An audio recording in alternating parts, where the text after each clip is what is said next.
On June 27, 2018, Associate Justice Anthony Kennedy announced his retirement from the Supreme Court. The country reacted immediately. Would the court now reverse the decisions it made in favor of same-sex marriage? What about abortion rights in Roe v. Wade? After all, Anthony Kennedy was often the deciding vote in critical civil rights cases. But as much as people have strong opinions on the issues involved in these cases, the media rarely explains what exactly happened. It's almost impossible nowadays not to hear a conversation about Roe v. Wade without a political slant one way or another. The result is a population obsessing over one case without a real understanding of what the case said.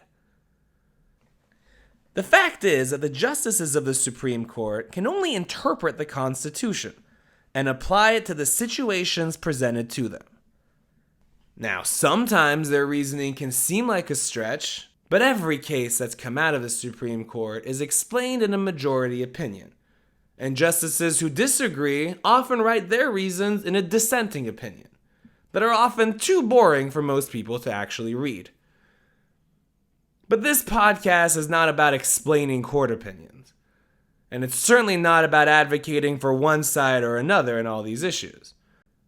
This podcast tells stories. What was the context? Who were the characters? And why did the justices of the Supreme Court decide the way they did? My name is Alex Akhavan. I'm an attorney in California, and I've spent a lot of time researching these landmark cases. I also love to tell stories, and so I invite you to go on a journey with me where we uncover what happened, why it happened, and who was involved. Our first season is about a doctrine called substantive due process. And over the course of 10 episodes, you'll find out that some of the most famous and controversial cases ever decided are all actually linked by one sentence.